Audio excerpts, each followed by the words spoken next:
जंगल में बारिश का मौसम तो चल ही रहा था। जोरदार बारिश लगी हुई थी। सारे पक्षी अपने अपने घर में बैठ के बारिश का मज़ा ले रहे थे। रानू चिड़िया भी अपने घर में बैठकर अपने बच्चे के साथ बारिश का आनंद ले रही थी। रानू चिड़िया का बेटा उससे कहता है, माँ, अच्छा हुआ आपने जो लकड़ी का घर बना लिया, वरना हम भी बारिश में भीगते रहते। अगर हम उस घोंसले में होते तो हम भी भीग रहे होते। मम्मा, मुझे बारिश का मौसम तो बहुत पसंद है। हम इस घर में आके कितने मज़े कर रहे हैं। आपको बारिश का मौसम कैसा लगता है? हाँ बेटा, अच्छा तो होता है मौसम। मुझे भी बारिश पसंद है। लेकिन जिन पक्षियों के पास घर नहीं होते, उनके लिए बारिश तो जैसे मुसीबत का कहर बनकर टूटती है। हमें उनके बारे में भी सोचना चाहिए। अगर हमारे पास भी आज घर ना होता तो हम भी बारिश में भीग रहे होते, इधर उधर जाकर अपने लिए कोई छत ढूंढ रहे होते।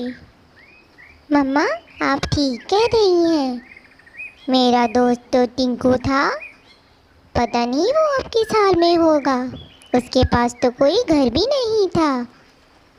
उसके मम्मा पापा कह तो रहे थे कि वो घर बनाएंगे, पर बारिश जल्दी ही शुरू हो गई। मैं उससे दोबारा मिल भी नहीं पाया। मम्मा, क्या हमें उससे ढूंढना चाहिए? बेटा, इतनी तेज़ बारिश में हम कहाँ जाएंगे उसे ढूंढने? और वैसे भी उसके मम्मा पापा तो उसके साथ हैं, वो कुछ ना कुछ ज़रूर कर देंगे। तुम्हारा दोस्त ठीक ही होगा, तुम चिंता मत करो, अब सो जाओ। ऐसे दोनों माँ बेटे बातें करते हुए रात में सो जाते। फिर अगली सुबह हो जाती है। फिर चिड़िया का बेटा चिड़िया से कहता है, मम्मा, मैं जंगल में नदी के पास खेलने जाऊँ क्या? बारिश भी नहीं हो रही है। इतने दिनों से बारिश के कारण मैं बाहर खेलने नहीं जा पाया हूँ। ठीक है बेटा, लेकिन ध्यान से जाना और जल्दी ही घर वापस आ जाना। और हाँ, वहाँ जाकर किसी से भी लड़ाई मत करना। हाँ मम्मा, मैं किसी से लड़ाई नहीं करूँगा। मैं बस खेलकर जल्दी वापस आ जाऊँगा। फिर चिड़िया का बेटा गोलू ऐसा कहकर वहाँ से चला जाता है। फिर रानू चिड़िया का बेटा और एक दूसरी चिड़िया का बेटा दोनों नदी के पास खेलने पहुँच जाते हैं। वहाँ पहले से ही गौरी कवि का बेटा टीनू बैठा हुआ था और वह आसमान में पत्थर मार रहा था। फिर रानू चिड़िया का बेटा टीनू से कहता है, टीनू, तुम ये क्या कर रहे हो? तुम आसमान में पत्थर मार रहे हो, वो वापस आकर किसी को भी लग सकता है। तुम ऐसा मत करो, हम दोनों यहाँ खेलने आए हैं। अगर तुम्हें पत्थर मारना है तो कहीं और जाकर मारो। अच्छा, मैं कहीं और क्यों जाऊँ? मैं यहीं खेलूँगा। तुम्हें जाना है तो तुम कहीं और जाओ, ये तुम्हारी नदी नहीं है। फिर चिड़िया के दोनों बेटे वहाँ से हटकर दूसरी जगह खेलने लगते हैं। तभी टीनू जब आसमान में पत्थर मार रहा था, उस पत्थर वापस आकर टीनू के सर पर लग जाता है और वो चिल्लाता है। दोस्तों, क्या आपने हमारे चैनल को सब्सक्राइब कर लिया है? और बेल आइकन दबाना ना भूलिएगा। मम्मा, मम्मा आप कहाँ हो? मुझे बहुत दर्द हो रहा है, मुझे बहुत जोरों की लगी है। अब मैं अगर घर जाऊंगा तो मम्मा मुझे बहुत डांटेगी। अब मैं क्या करूं? मैं इस चिड़िया के बेटे का नाम लगा दूंगा, फिर मम्मा मुझे नहीं डांटेगी। फिर टीनू कौवा घर पहुंच जाता है। अरे टीनू, मेरे बच्चे, ये क्या हुआ तुझे? ये तुझे चोट कैसे लगी? तू तो नदी पर खेलने गया था ना? क्या किसी से तूने झगड़ा किया? नहीं मम्मा, मैंने किसी से झगड़ा नहीं किया। वो तो रानू चिड़िया का बेटा गोलू ही मुझसे लड़ने लगा। फिर लड़ते लड़ते उसने मेरे सर पर पत्थर मार दिया, इसीलिए मुझे ये चोट आई है। अच्छा, उस चिड़िया के बेटे की इतनी हिम्मत, उसने मेरे प्यारे बेटे को मारा। गोरी कौवी अपने बेटे को लेकर चिड़िया के घर पहुंच जाती है और चिड़िया से कहती है, चिड़िया, तेरे बेटे की इतनी हिम्मत हो गई कि उसने मेरे बेटे का सर ही फोड़ दिया। तेरा बेटा वहाँ खेलने जाता है या झगड़ा करने? गोरी तुम ये क्या कह रही हो? मेरे बेटा बहुत अच्छा है, मैंने उसे अच्छे संस्कार दिए हैं, वो कभी किसी के साथ ऐसा नहीं कर सकता।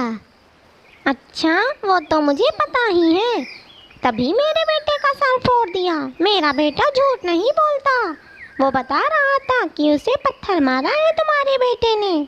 अपने बेटे से क्यों नहीं पूछती? गोलू बेटे, क्या आपने टीनू को पत्थर मारा है?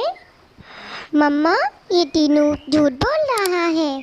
मैं जब नदी के पास पहुंचा तभी वहां पर टीनू पहले से ही बैठा था और वो आसमान की तरफ पत्थर मार रहा था। मैंने उसको बोला कि पत्थर मार रहे हो, वापस तुम्हारे पर भी लग सकता है। फिर इसने मुझे ही वहाँ से भगा दिया। फिर मैं जाकर अपने दोस्त के साथ खेलने लगा। फिर मुझे नहीं पता इसे चोट कैसे लगी। सुन लिया गोरी तुमने?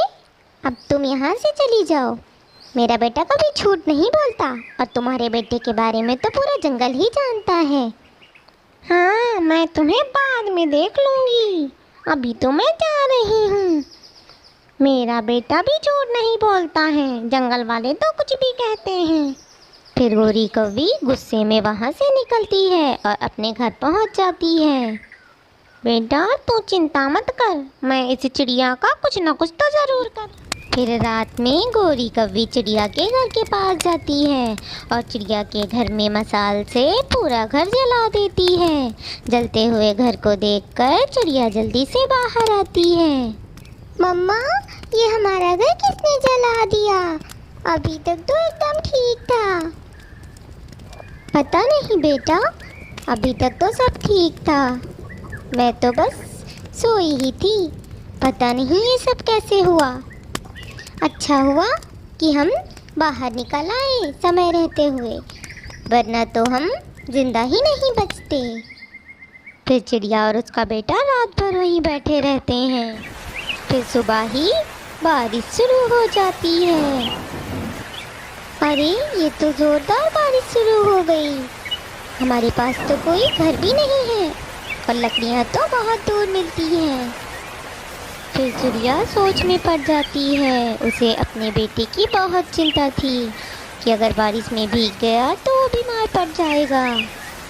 फिर उसके दिमाग में एक विचार आता है। गोलू बेटा, तुम यहीं पर रुको, मैं अभी थोड़ी देर में आती हूँ। पर मम्मा, आप कहाँ जा रहे हैं? इतनी तेज़ बारिश में आप कहाँ जाएंगी? बेटा, मैं अपने घर के लिए कुछ पत्ते लेने जा रही हूँ। लकड़ी तो भी नहीं मिल सकती, लेकिन मैं पत्ते का घर बनाने की कोशिश करती हूँ। फिर चिड़िया पत्ते लेने चली जाती है। फिर देर बाद चिड़िया बड़े पत्ते लेकर वापस आ जाती है। बेटा, मैं ये बड़े पत्ते ले आई हूँ, मैं जैसा कहूँगी तुम मेरी मदद कर देना। फिर मैं पत्ते का घर बनाने की कोशिश करती हूँ, इससे हम रात भर बच सकेंगे बारिश से। फिर चिड़िया पत्तों से घर बनाती है। फिर घर थोड़ी देर में बनकर तैयार हो जाता है। मम्मा, ये घर तो कितना सुंदर लग रहा है। आपने तो कमाल ही कर दिया, इसीलिए आप मेरी सबसे अच्छी मम्मा हैं। चिड़िया का बेटा उससे ऐसा कहता है। फिर दोनों घर के अंदर चले जाते हैं। फिर दोनों खुशी खुशी उस घर में रहने लगते हैं। बेटा, देखा तुमने, पेड़ कितने काम के होते हैं, हमारी कितनी मदद करते हैं। हमें फल और पानी तो देते ही हैं, साथ में आज तो पेड़ के पत्तों ने हमें बारिश से बचा लिया। अगर ये पेड़ के पत्ते ना होते तो हम दोनों आज बारिश में भीग रहे होते। इसीलिए हमारे जीवन में पेड़ बहुत ज़रूरी है। हमें पेड़ को काटना नहीं चाहिए, हमेशा पेड़ को लगाते रहना चाहिए और पेड़ को बचाना भी चाहिए। तभी हमारा जीवन मुमकिन है। पेड़ हमारा बहुत साथ देते